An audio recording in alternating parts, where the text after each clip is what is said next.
In a dramatic attempt to bring awareness to the changing continent, an international expedition led by renowned explorer Will Steiger embarked on the first ever coast-to-coast expedition across Antarctica in 1989. 6 explorers and their sled dogs braved howling storms, sub-zero temperatures, snow crevasses, and other perils as they traversed the icy terrain. Steiger himself considers his 1989 transatlantic expedition across nearly 4,000 miles over a period of 220 days that resulted in the ratification of the International Antarctic Treaty to be the most important journey of his life. So it came to a very fruitful ending. Now, 30 years since the groundbreaking expedition, Steiger heads out on the ice again. He's not a young man now. This time to the opposite end of the planet, deftly weaving his contemporary journey with rare, dramatic and dynamic footage of his original treacherous 7-month odyssey. After Antarctica is an urgent message spanning both poles. So I want to tell you just a little bit about Tasha Van Zandt, the director of the film, who will be with us via Zoom after the film. So please stay for that. She grew up idolizing Steiger, following along on his polar excursions in National Geographic magazine, before studying photography and using art as a tool for social change. After school, she continued to follow in the great explorer's footsteps, first working as a photojournalist with a focus on conservation, before she landed a job with National Geo Expeditions, where she led educational expeditions to Tanzania, Australia, Iceland, Japan, and many other places. But it was a chance meeting with Steiger after a talk he gave in downtown Minneapolis that led to her directing her first feature documentary. This is her first feature, After Antarctica. The film tonight is the recipient of the Andrew Sabin Family Foundation Environmental Award. Andy, and I'm sure many of you know him, is a strong supporter of the environment and a tireless educator on the endangered tiger salamander. I made a film on Andy, how many years ago, Diana, that we showed at the anniversary, before the doors of SOFO opened. He founded the South Fork Natural History Museum that has grown from a small nature clubhouse founded in 1988, so that's when it was, 1988, to an acclaimed state-of-the-art museum dedicated to teaching and inspiring families to become engaged and responsible caretakers of our planet now and for generations to come. So we are very lucky tonight to have with us, after some very busy days before, Diana Assetti, who is the development director for SOFO, and Diana is going to make the award to Tasha Van Zandt, who unfortunately can't be with us, but by Zoom after. So let me invite Diana up to the podium. Diana. Great. Thank you. Thank you. Well, first of all, I'm very happy to be here on the behalf of Andy, who wants to extend his congratulations to Jackie for all the great work she does. She's a fabulous person, and what she's done with her Hamptons Dock Fest has changed our community. So thank you very much for that. For those of you who don't know Andy, he's a worldwide acclaimed philanthropist and global conservationist that not only funds many health and environmentally related organizations, but he personally goes on very challenging field missions around the world to help save threatened wildlife. He is a man of action and purpose that gives back with his financial support, his work, and his true dedication to everything he believes in. He wants to save animals everywhere. He wants to eradicate cancer. He is the first to help his friends in need. He exemplifies the word giver. At this point, he has over 20 species of animals around the globe named after him. which, you know, he'll go on these field trips and he'll find some kind of threatened turtle or snake or snow leopard, and he funds all of these animals around the world. So they've named the animals after him. He is fondly known as a salamander commander. He has unlimited energy. He has endowed the Sabin Center for Climate Change Law at Columbia University. He funds climate change prizes and professors at Yale and the University of California in Los Angeles. He has also served as a member of the Board of Visitors at the MD Anderson Cancer Center at the University of Texas since 2005. In 2008, to make his philanthropic efforts more impactful, Andy established the Andrew Sabin Family Foundation. This foundation makes more than 200 grants each year, focusing on the environment, preservation of our planet, and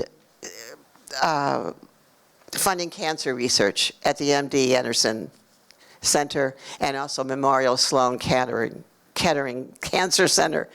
His passions are his family, the environment, bicycling, and fishing. So I want to say thank you to Andy. He's a remarkable human being, and he and his family are very, very happy to be supporters of this film. Thank you, Jackie. So if you would just hold this.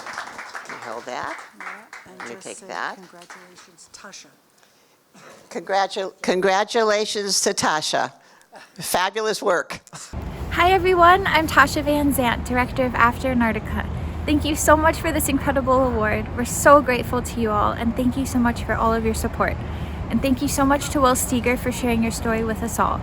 We wish we could be there with you all in person, but to follow along on the film, please go to afterantarctica.com. Thank you so much again.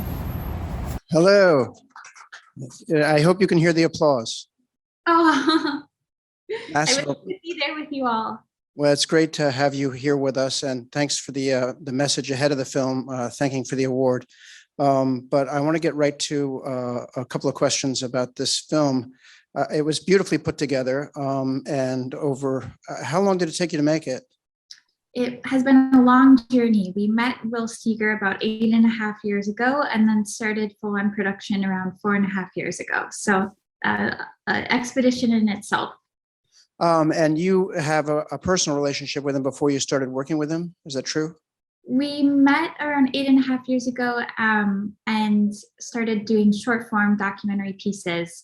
But I had heard of Will Steger as a kid growing up in Minnesota. He was kind of a hometown hero and local legend there. So it was really quite a dream to be able to go back to Antarctica with him. And let's go back to the Antarctica trip first. How much of that footage has been seen before?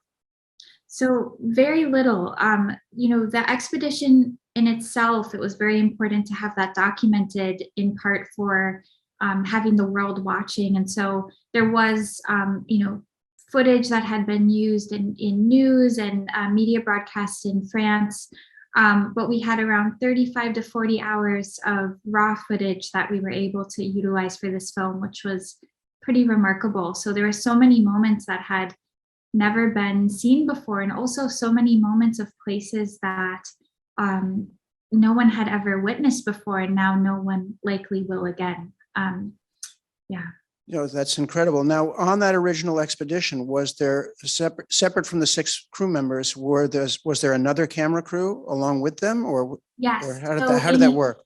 Yeah, in addition to Will Steger and his team, there was a film crew that came in at 5 checkpoints along the way. In addition to that, Will Steger's an incredible documentarian in his own right, and also the majority of the still photographs that you see in the film are Will's, and through his own perspective as well.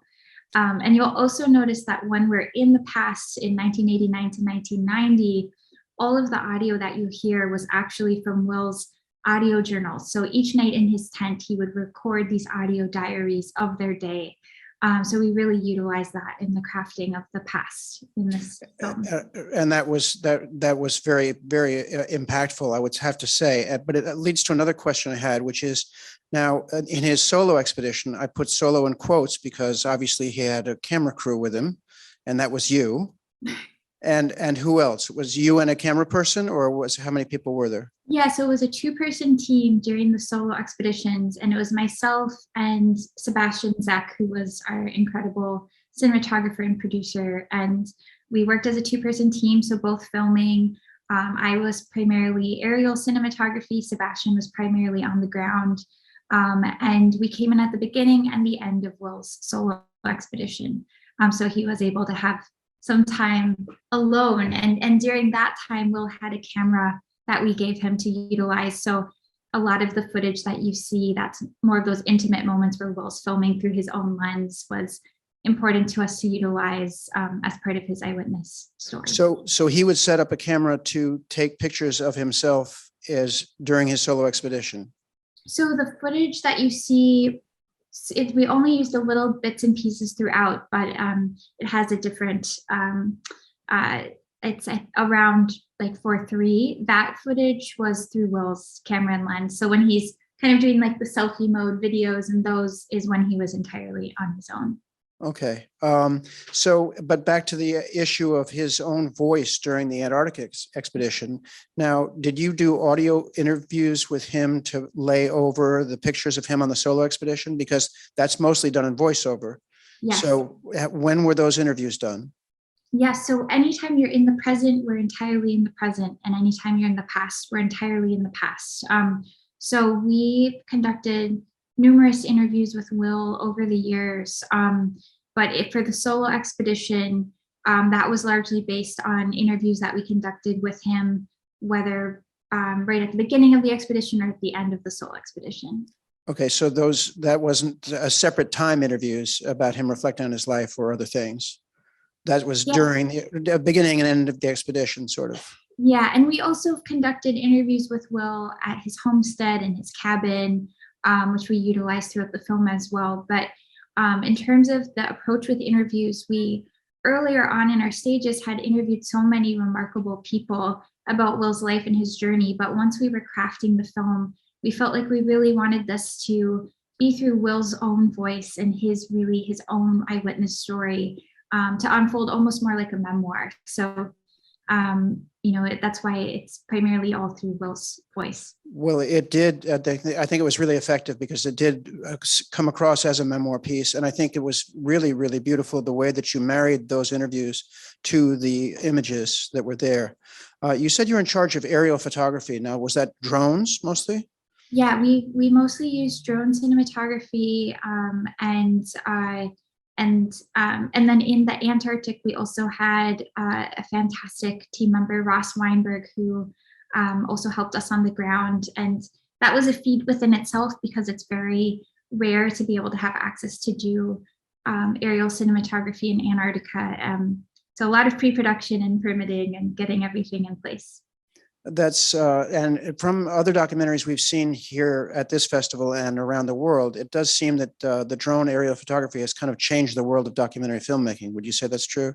I would say, I think especially something like this where there's moments where we see Will in these really intimate spaces, but to be able to juxtapose that with these moments where you can see the vastness of the wilderness that he's in, and just how humbling that is to be in these wide open landscapes and the power of nature there. Was so important to us to be able to incorporate in the film and just to show that scale of being out there on the ice. Well, and the scale is huge, but then the scale gets really tiny in the storms. You know what I mean? So it gets severely claustrophobic and sort of terrifying, which was another question I had about that film crew that only checked in a few times. And yet one of the most dramatic shots is as they're on the camera's on the other side of a giant crevasse. And then the sleds are going by on the other side. So was that the camera crew that had checked in from remotely? Okay. And the crew that had came in, they were remarkable explorers on their own right. I mean, the skill that they had to be able to document these scenes was such a immersive verite approach, and so cinematic and well documented, but then also to be skiing right alongside of the team. But yes, the crew itself, they were really just remarkable in their talent.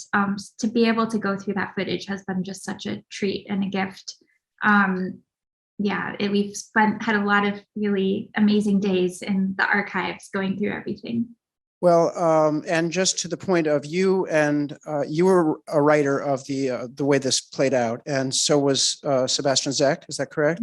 That's correct. Okay, so the incredible storytelling narrative of the loss of one of the team, or the potential loss of one of the team, and then him reflecting on it, cutting back and forth between him reflecting on it and not knowing how it was going to go. It's really brilliantly done, more like a narrative feature film in the terms of the suspense, but also getting down to the reality of what it's like to, and then cutting to that scene of them discussing what to do with their bodies. It really puts the stakes in good perspective. So I salute you for that. That was incredible.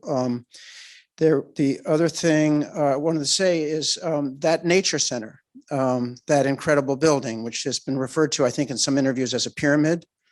It's called that. It's almost like a castle in the sky, but it's really, I think that was one of my first interactions with Will is, I first met him when he was giving a lecture on his eyewitness talk, where he shares the changes he's seen across both poles. And I told him about my work as a documentarian and that I would love to come and work with him and learn more about what he's working on. And that next week, I think we went up to the Wilderness Center and started documenting his annual ice ball, where him and the community pull blocks of ice out of the lake to fill his cellar, since everything is entirely off the grid there. And I remember coming to the Wilderness Center and seeing it for the first time and going to his cabin at the base of it, which is this very beautiful but humble cabin that he built at the age of 19 and still lives in today. But as you're there at his cabin, you look up and see this incredible center in the distance. And he has this picture that we utilized in the film that is the sketch that he drew in Antarctica. And it is exactly the same as he had envisioned it 30 years ago. And he's built it brick by brick the same way that he first saw it. And I think that was just such a moment that exemplified Steger's resilience to us and the way that he has envisioned this path and this North Star in life and has been able to set out to achieve all of these things in a way that I had never personally seen before. No, and I think that it was, again, really effectively done to have him talking about it in his audio journal about how he was killing time in the storm by drawing these rooms and how meticulous he was in envisioning it and doing it. And then you sort of teased to it by having that torn off piece of paper on the wall of his house, but never really show us the house until the very end, which leads to the question of, wouldn't it be a great documentary to document the building of that from the vision of it to the end? Yeah. Are you going to do that? Oh my God. You God. give us that film? I think that was the biggest challenge with telling Will's story, is that you could tell 100 stories and still not cover everything that he's done. And I would love to tell that story in some way. I mean, it's definitely one that has impacted me and has been such a big part of his life. And right now what we're doing with the film is we're in festivals, and we're also really launching our impact campaign, where we're helping other people to share their own eyewitness stories. And a large part of that is in collaboration with the Steger Wilderness Center. So we definitely hope to do a lot more around the center and just the incredible work that he's been doing there. And what kind of stories are you looking for these impact statements? What kind of personal narratives are you looking for? Yeah, well, if anyone is listening, we're really looking for any and all stories. In this film is Will's personal eyewitness story to the changes that he's seen, but we're all seeing these stories now. We're all experiencing these changes now, whether it's on the West Coast with the fires or in terms of sea level rise. No matter where you are, we're all impacted. And so we're creating a space for people to be able to share their own stories, which will be launching soon through afterantarctica.com. Okay, well, that sounds fabulous. And to that point, what will, beyond the impacts things that are coming off of this film and the campaigning for this film, what are your next steps if you're not going to be documenting his house coming up, being built, his nature center being built? Are you working on other things now? Yes, well, next steps, first and foremost, we're bringing the film out there through the festivals and the impact. And we're also working on our distribution plans to get the film out there on a larger scale.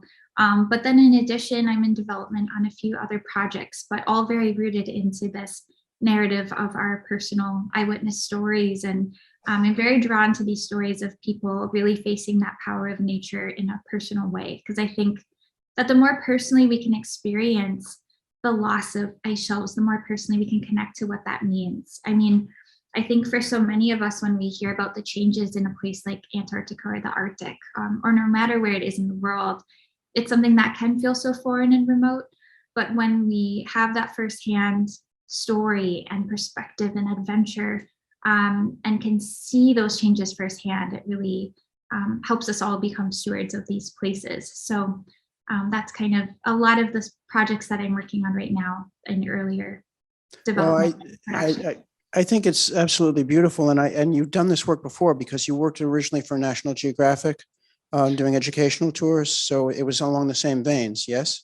Yes, I've led a lot of expeditions, educational for National Geographic student expeditions and their expeditions teams around the world. And I'm really passionate about helping people document and share their own stories. So have led a lot of filmmaking workshops and helping put cameras in the hands of communities, and just to amplify other people's messages and stories as well.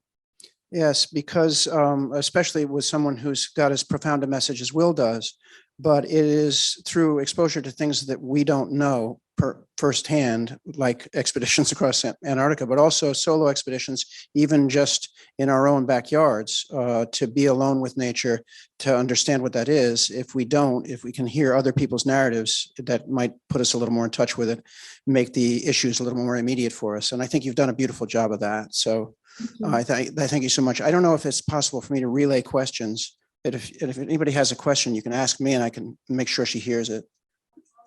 We're asking if when they were doing the search and they were doing the sweep and they were all tied together, how is the camera working for that? Who was holding the camera for that?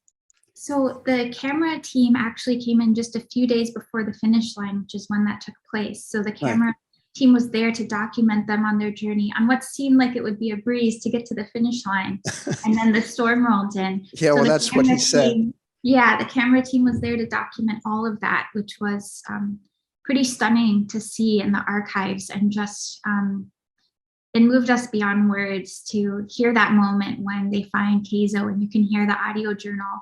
Will actually had his recorder with him, so there was all of this audio that we were able to utilize from this moment. And that was also just such a pivotal moment for Will. So I think has been very powerful for all of us to be able to bring to life in the film, and for Will to be able to look back on now. Well, it was a masterful job. Now, were you involved at all in editing the whole picture together? Because it's a massive editing job to work on the first part, the Antarctica expedition, and the audio from that, and then the second part, his solo expedition. So was that very hands-on for you? This has definitely been a team journey. I mean, Sebastian and I got started in Will's story 8.5 years ago and starting to brainstorm what this could become. But we worked with an incredible editor, Don Bernier, who really worked with us throughout this past 1.5 years of bringing the film into the world. And we also worked with a really incredible co-editor, Dana Lamont, who also worked with us in the early stages of the film. So the editing and post-production process was definitely a journey itself, but we had such an incredible team that brought so much into being able to bring these moments to life. That's fantastic. Do we have any other questions? Again, in the back. Okay, so we're wondering, how did they have their caches put in place ahead of time? And then how did they identify them? Was there a radio signal or something that they could find it under the snow? And who put them there and how did they do that? Yeah, so they had an aerial team go in and drop caches at these coordinates ahead of time before the expedition began. And they had the coordinates, but this was long before GPS. So they had to really navigate. And that is why you see in the film, there are several moments where they had missed these caches, which was quite harrowing because they really only had enough to get them from each cache to the next. because it would otherwise be impossible to be able to travel in this way with all of that weight. And so what were their tools for navigation? Yeah, so for navigation, I mean, one thing that you'll see in the film visually is in the archive, you see this like tire wheel, bicycle wheel behind them. And that was their mile marker, counting the miles as they went. And then Jeff Summers was also a key navigator on this expedition, which is there's the moment where you see Jeff at a moment of tension, and that really tension in the group after these horrible storms that they were in. But Jeff's job was really to help them get to the finish line in time so they wouldn't risk being wintered over. So that was part of that tension in that scene as well, once they started to slow down. Okay, that's good. And anyone else? What? Right here. Okay, what is Will doing now? So right now, Will is working on finishing the Steger Center, which is incredibly exciting. And if anyone would like to learn more about the work he's doing there, it's just stegercenter.org. But he's doing a really incredible programming and workshops around bringing people into the wilderness to experience this firsthand and to be able to have this personal connection. So he's doing a lot of work there right now, which is really exciting. And they're planning kind of a new launch this next year. And then in addition, we've been on the road with the film, which has been wonderful. In the past month, we were just at COP26, the UN Climate Summit in Glasgow, where we were able to share the film at the New York Times Climate Hub.